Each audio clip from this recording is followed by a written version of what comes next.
విజయనగరం జిల్లాలో గడిచిన ఆగస్టు నెలలో కేంద్ర పౌర విమానయాన శాఖ మంత్రి కింజరపు రామ్మోహన్ నాయుడు పర్యటన, పీఎం జన్మన్ కార్యక్రమాల అమలు, విజయనగరం ప్రజల ఆరాధ్య దైవం శ్రీ పైడితల్లి అమ్మవారి జాతర మహోత్సవ తేదీలు ఖరారు, గ్రామ సభలు, లఖ్పత్ దీదీ వంటి అంశాలతో కూడిన సమాచార లేఖ ఇప్పుడు విందాం.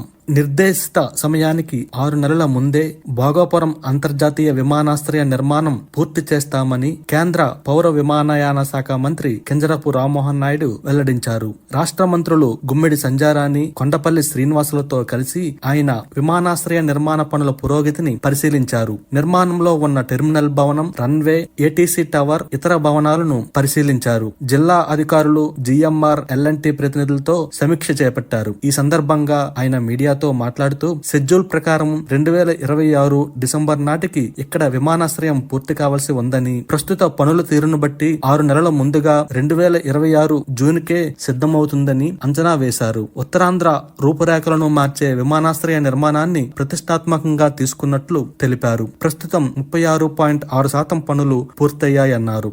ఆదిమ గిరిజన తెగల అభివృద్ధికి కేంద్ర ప్రభుత్వం చేపట్టిన ప్రధాన్ మంత్రి జనజాతి ఆదివాసీ న్యాయ మహా అభియాన్ కార్యక్రమంలో భాగంగా అర్హులైన వారిని గుర్తించి లబ్ధి కలిగించేందుకు అవగాహన శిబిరాలు జిల్లాలో ప్రారంభమయ్యాయి. 11 మండలాల్లోని 53 గ్రామాల్లో ఆదిమ తెగలకు సంబంధించిన గిరిజనులు నివసిస్తున్నట్లు అధికారులు గుర్తించారు. కేంద్ర గిరిజన వ్యవహారాల మంత్రిత్వ శాఖ ఆదేశాల మేరకు ఈ గ్రామాల్లో మండల గ్రామస్థాయి అధికారుల నేతృత్వంలో ఆగస్టు 25 నుంచి అవగాహన శిబిరాలు నిర్వహించారు. వివిధ పథకాలకు అర్హులైన గిరిజన లబ్ధిదారుల గుర్తింపు, అవసరమైన 6 రకాల గుర్తింపు కార్డులను అందించడం, ధ్రువపత్రాల జారీ చేపట్టారు. వీటితో పాటు గిరిజన విద్యార్థులకు ఉపకార వేతనాలు, మహిళలకు ప్రసూతి ప్రోత్సాహకాల మంజూరు, కిసాన్ క్రెడిట్ కార్డుల జారీ, కిసాన్ సమ్మాన్ నిధి కింద ప్రయోజనాలు కల్పించడం వంటి కార్యక్రమాలను కూడా మండల గ్రామ స్థాయి బృందాలు చేపట్టాయి. ఈ గ్రామాల్లో విద్య, వైద్యం, తాగునీటి సరఫరా, విద్యుత్ సరఫరా, రహదారుల నిర్మాణం, గృహ నిర్మాణం, కమ్యూనికేషన్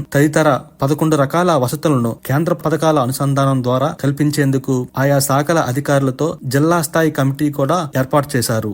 ఉత్తరాంధ్రుల ఇలవేల్పు, విజయనగరం ప్రజల ఆరాధ్య దైవం శ్రీ పైడితల్లి అమ్మవారి ఉత్సవ తేదీలు ఖరారయ్యాయి. ఈ ఏడాది సెప్టెంబర్ 20న ఉదయం 8 గంటలకు చదురుగుడి వద్ద పందిరిరాట, మండల దీక్షతో ఉత్సవాలు ప్రారంభమవుతాయి. అక్టోబర్ 30న వనంగుడి వద్ద చండీ హోమం, పూర్ణాహుతి, దీక్ష విరమణతో ముగియనున్నాయి. జాతరలో కీలక ఘట్టాలైన తొలేల ఉత్సవం అక్టోబర్ 14న, సిరుమాను సంబరం అక్టోబర్ 15న నిర్వహించనున్నట్లు ఆలయ కార్యనిర్వహణాధికారి డివివి ప్రసాదరావు వెల్లడించారు.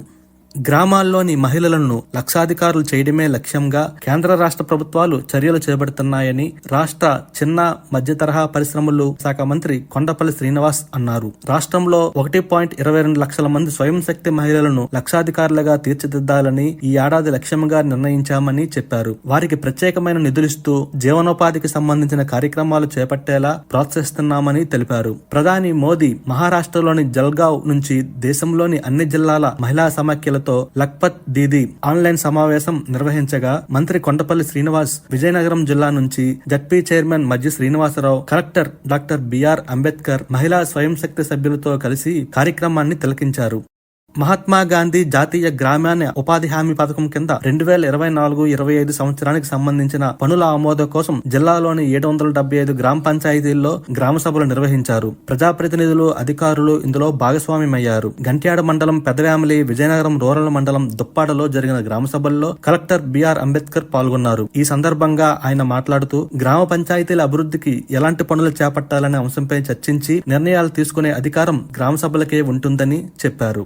రాష్ట్ర రెవెన్యూ శాఖ ప్రత్యేక ప్రధాన కార్యదర్శి ఆర్పి సిసోడియా భోగాపురం, ఎస్కోట, వేపాడ మండలాల్లో పర్యటించారు. జిల్లా కేంద్రంలో ఆర్డీఓలు, తహసీల్దార్లు, సబ్ రిజిస్ట్రార్లతో సమావేశమయ్యారు. 22A ఫ్రీ హోల్డ్ భూముల రిజిస్ట్రేషన్, రీసర్వే అనంతరం తలెత్తిన పరిస్థితులు, గృహ నిర్మాణానికి అవసరమైన భూముల గుర్తింపు తదితర అంశాలపై సూచనలు చేశారు. భూముల వర్గీకరణ విషయంలో రానున్న రోజుల్లో తహసీల్దార్, రిజిస్ట్రార్ల వద్ద రికార్డులు ఒకేలా నమోదై ఉండాలని స్పష్టం చేశారు. కలెక్టర్ కార్యాలయంలో ప్రజల నుంచి భూ సమస్యలపై వినతులు స్వీకరించారు.